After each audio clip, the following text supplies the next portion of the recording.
Thank you, everybody, for... I love you, too.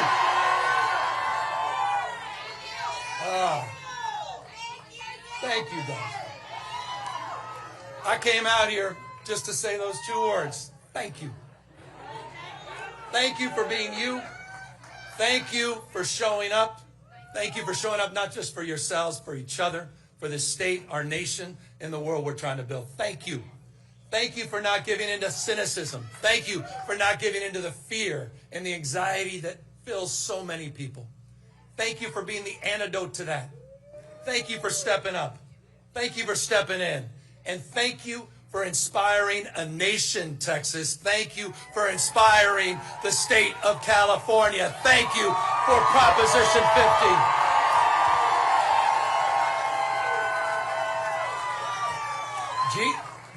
Gene wasn't wrong. Gene wasn't wrong. You guys made this happen. You guys have awakened up our immune system. We're dealing with an invasive species by the name of Donald Trump.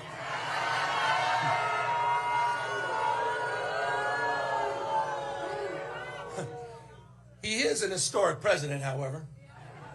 Historically unpopular president. Under every key category. I mean, you can't even make this is hard to do. On every issue, on the economy, on tariffs, on immigration, on health care. Historically unpopular president. And he knows it. And he knows it. Why else? Why else did he make that call to your governor? Why else did he feel the need to rig the election before even one vote was cast? That's just weakness.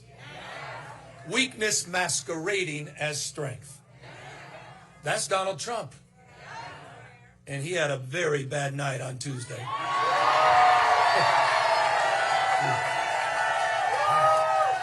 Bad night. And he did because all of you.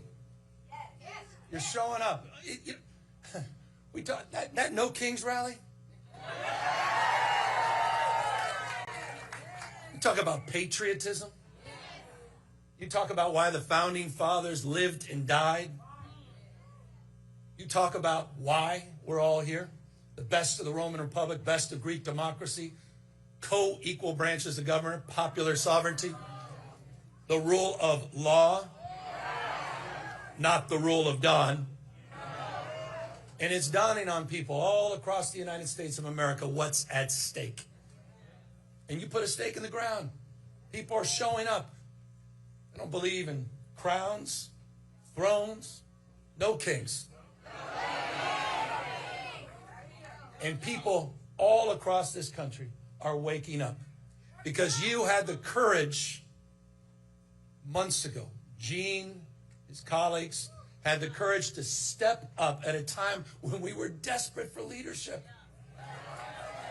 We were. I say it all the time, it's not what happens to us, it's how we respond to what happens to us. And you responded. You didn't roll over and you didn't give in. You stepped up and you traveled, as Gene said, all across the United States of America, and you woke us up. You didn't just have your backs here. You had our back in the state of California. We were looking for a fight, not only that we can win, but a fight worth fighting for. And that is why I'm here.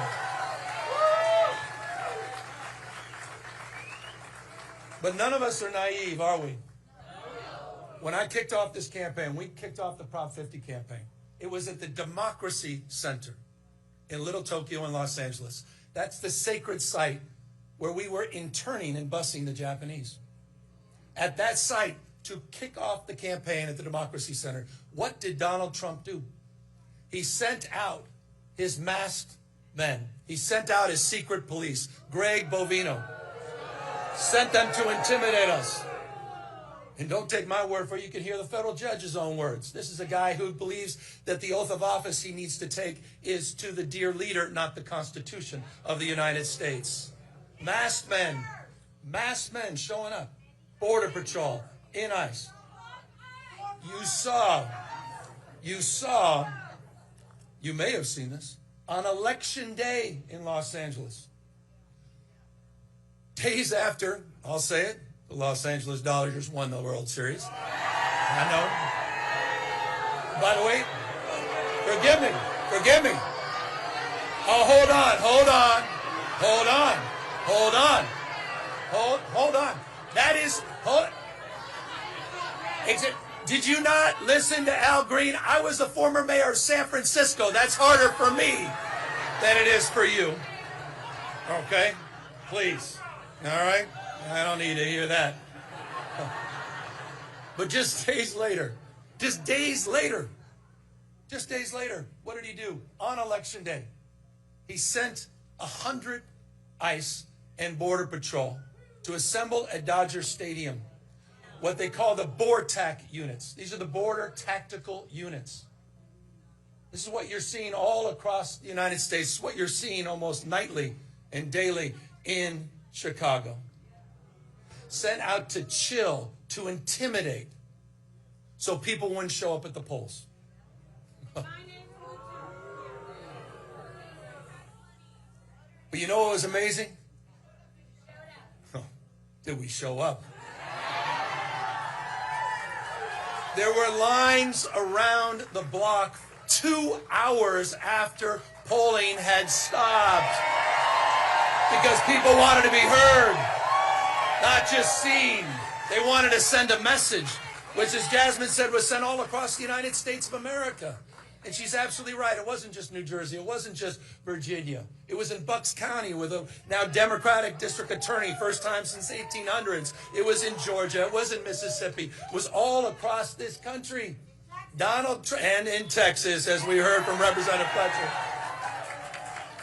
He has waken up our immune system. Justice Brandeis, he said it best. Justice Brandeis said, in a democracy, the most important office is not governor. It's not president. In a democracy, the most important office is office of citizen. Active, not inert citizenship. We the people, you're showing up, you're stepping up, you're stepping in. And people are hearing your voices. And so I just, again, want to express gratitude. You've distilled a sense of well-being. You've given us hope. We're going to get through this. You've given us confidence. But as I said, we cannot rest until we take it back. There is no more important race in our lifetimes than the House of Representatives and taking back the House and getting Speaker Jeffries sworn in next November. It's the whole thing. It's the whole thing. It is. And so that starts today. It started on Tuesday. And I say this, the future is not just something to experience. It's not something to enjoy. The future is something to manifest. It's decisions, not conditions, that will determine our fate in future. The fact that you chose to be here is testament to that.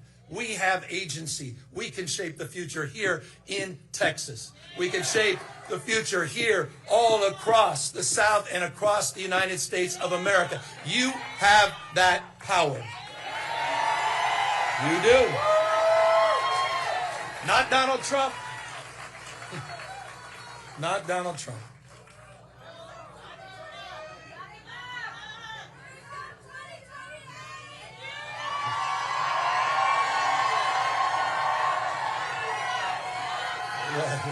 Hardly. No. It's about all of them. By the way, anyone checked out my Patriot store? You even seen anything on Twitter that we're sending out lately? I'm just saying, if you haven't, you may want to check it out. And word to the wise, we do have, well, and forgive me, but we do have some knee pads. It's a signature series. They're sold out at the moment. The universities and all these law firms and members, certain media organizations, I figured they can use these.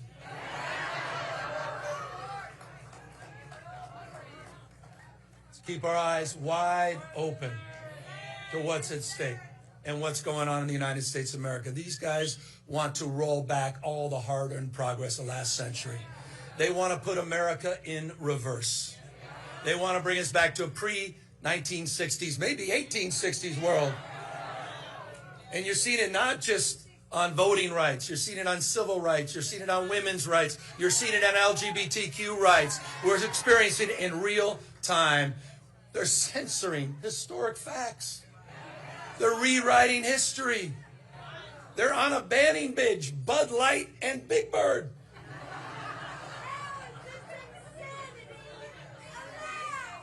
The United States of America in 2025. And so as we enter, I'll close, on 2026, the 250th anniversary of our founding fathers. Let's restore not just hope and optimism, but let's also stand up as we take back the House. Let's stand up. Let's stand up to those that have been humiliated, those that feel bullied, those that are afraid and scared. Let's stand up for those that have given up, and let's give them hope. Let's stand up for the rule of law. Let's stand up for a system of checks and balances, and let's stand up for our democracy, for all of us. Thank you, Texas. Thank you, Harris County Dems. Thank you.